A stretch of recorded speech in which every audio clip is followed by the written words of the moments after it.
ओम शांति। आज हम सुनते हैं बाबा के 10-1-82 के 82 के अव्यक्त महावाक्य। हेडिंग है कर्मातीत स्टेज की व्याख्या।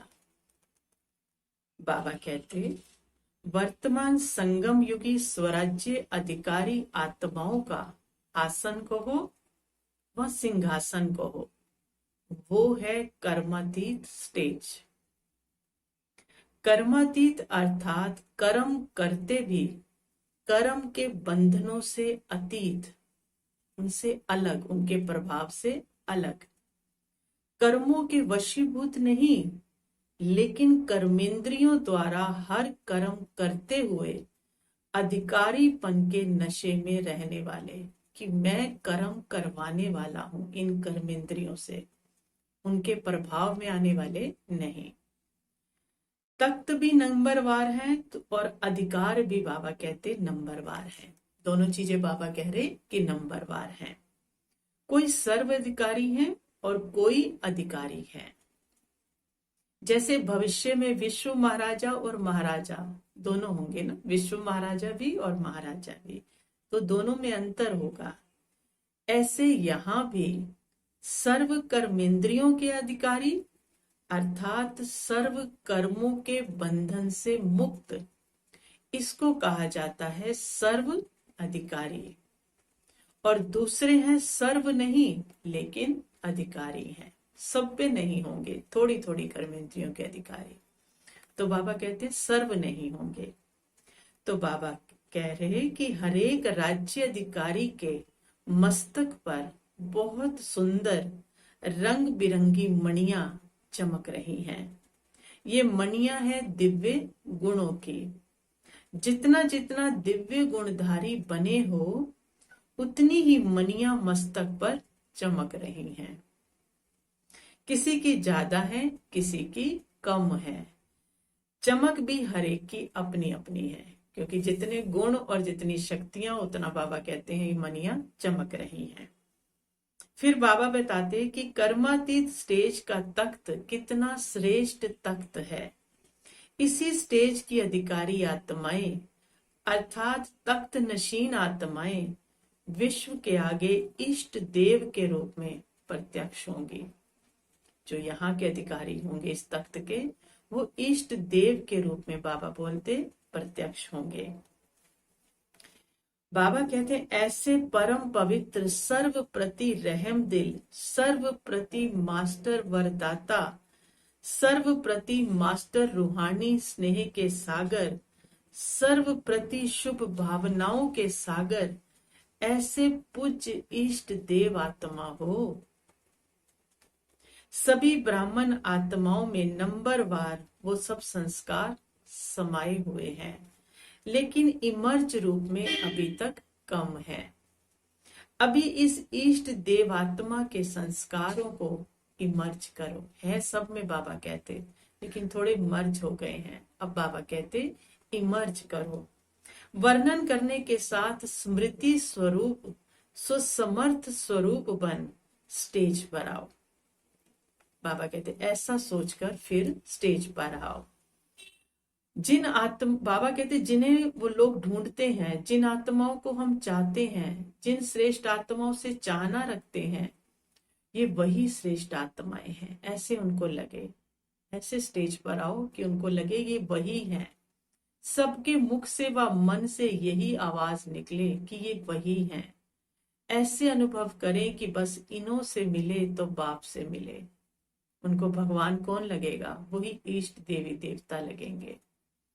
जो कुछ मिला है इन्हों के द्वारा ही मिला है। यही मास्टर है, गाइड है, एंजल है, मैसेंजर है।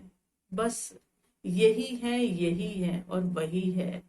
ये धुन उनके अंदर लग जाए तो भगवान इष्ट को अपने देखेंगे, और उसी को क्या देखेंगे? भगवान देखेंगे। उन्हीं के अंदर उनको परमात्मा दिखाई देगा, वो उसी को भगवान मानेंगे।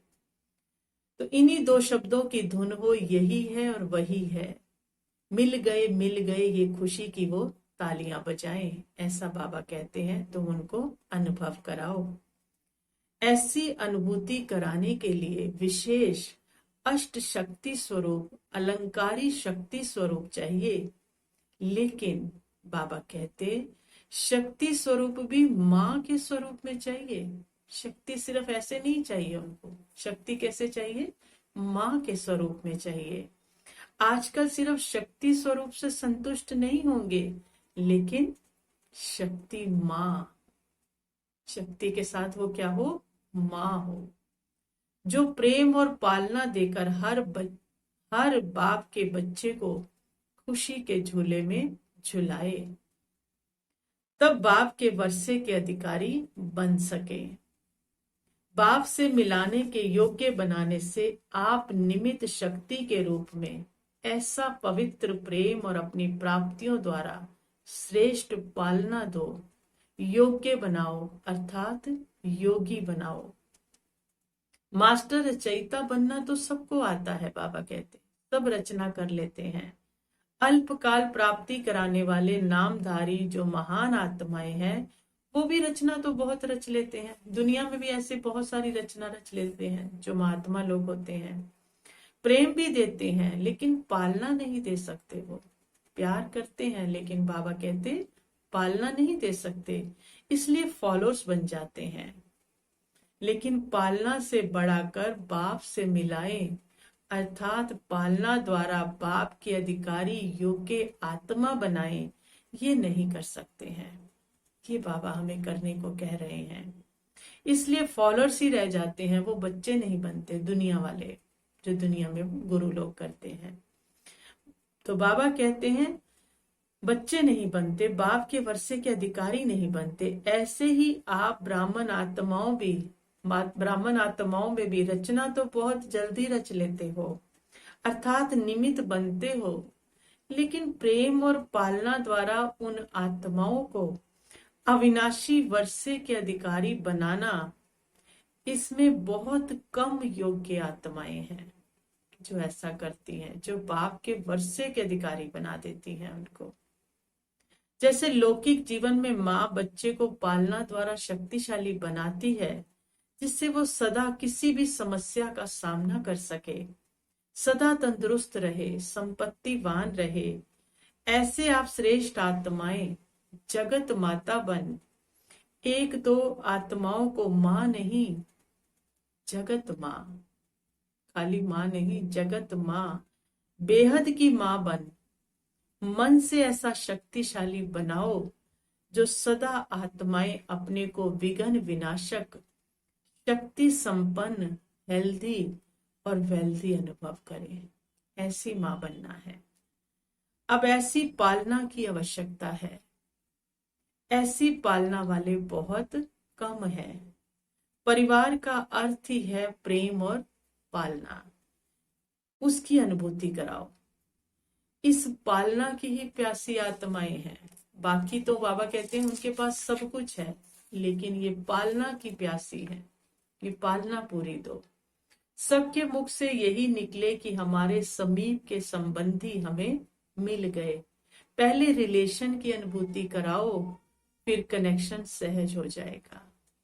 रिलेशन तो समझ में आए उनको। जब रिलेशन समझ में आएगा तो उस पिता से कनेक्शन भी आपे ही हो जाएगा। फिर बाबा कहते माँ भी बच्चे को बाप का परिचय स्वयं ही देती है ना, तो हमने क्या बनना? बाबा कहते तुम माँ बनो और माँ बन के बाप का परिचय दो। तो माँ भी बच्चे को बाप का परिचय स्वयं ही देती है। माँ ही बच्चे को बाप से मिलाती है। सिर्फ मामा कहते रहे ऐसे छोटे बच्चे नहीं बनाना कि माँ की गोद में ही चढ़े रहे। बाप से वर्षा भी तो लेना है ना, सीखना भी तो है, बाप के वर्षे के अधिकारी भी तो बनना है। तो बाबा कहते हैं ऐसे छोटे बच्चे नहीं बनाना, बाबा बाबा सिखाना, क्योंकि मिलना किससे है? बाबा से मिलना है। तो बाबा बाबा सिखाना, वर्षे के अधिकारी बनाना। कहते समझा? तो अपने से खाली नहीं जोड़ना, प्यार देना, पालना देना और उसको बाप से जोड़ना।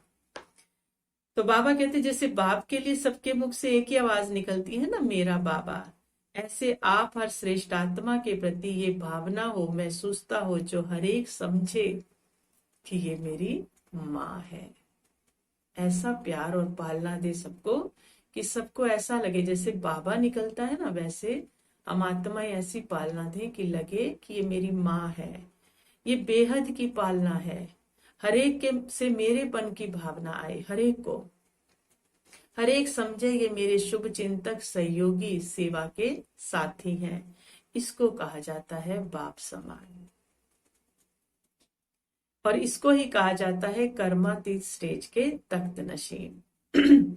जो सेवा के कर्म के बंधन में भी नहीं आओ, सेवा से भी ऐसा लगाव ना हो जाए तो वो भी बंधन बन जाता है। तो सेवा के कर्म के बाबा ने कहा बंधन में भी नहीं आओ। कैसे आते हैं हम उसके बंधन में? हमारा स्थान, हमारी सेवा, हमारे स्टूडेंट, हमारी सहयोगी आत्माएं, ये भी सेवा के कर्म का बंधन है। सेवा किसकी है? उसकी। सहयोगी किसके हैं? बाबा के। बच्चे किसके हैं? स्टूडेंट किसके हैं? बाबा के। अगर यहाँ भी मेरा आता है तो बाबा कहते हैं यहाँ भी रॉयल माया है, फंस जाएंगे। इस कर्म बंधन से भी कर्मातीत, इससे भी हट जाना है, इससे भी ऊपर हो जाना है। तो कर्मातीत बनना है, और ये वही है, ये वही सब कुछ है। ये महसूसता दिलाए आत्माओं को समीप लाना है, ठिकाने पर लाना है, बाप के पास पहुंचाना है, उनको ठिकाना दे देना है। ये बाबा कहते। फिर बाबा कहते सभी बच्चे बाप के मुख हो ना। हम कौन है? बाबा के। बाप के मुख हो ना। तो बाप के मुख अर्थात मुख द्वारा बाप का परिचय देने वाले। इसलिए गौमुख का गायन है, क्योंकि हम बाप का नाम लेते रहते हैं, बाप का परिचय देते रहते हैं, तो हमारा नाम क्या पड़ गया? गौमुख। गौमुख का गायन है। सदा मुख द्वारा बाबा बाबा निकलता रहे, तो मुख का भी महत्व हो जाता है। फिर बाबा कहते हैं कि संगम युग है ही चलने और चलाने का युग। किसी भी बात में रुकना नहीं है। चलने चलाने में अपना और सर्व का कल्याण है। खुद भी चलना है और दूसरों को भी चलाना है। संगम पर बाप दादा सदा आपके साथ है, क्योंकि अभी ही आप बाप बच्चों के आगे हाजिर हजूर होते हैं। याद किया और हाजिर हजूर है। देखते हुए ना देखो, सुनते हुए ना सुनो, बाप की सुनो तो चलते रहेंगे, औरों की सुन ली तो रुक जाएंगे। तो इस बात को अंडरलाइन करना है, जो बाबा ने छोटी सी बात में सारा सार बता दिया कि देखते हुए ना देखो, सुनते हुए ना सुनो, बाप की सुनो, तो बाबा कहते हैं चलते रहेंगे हमेशा। अच्छा, ओम शांति।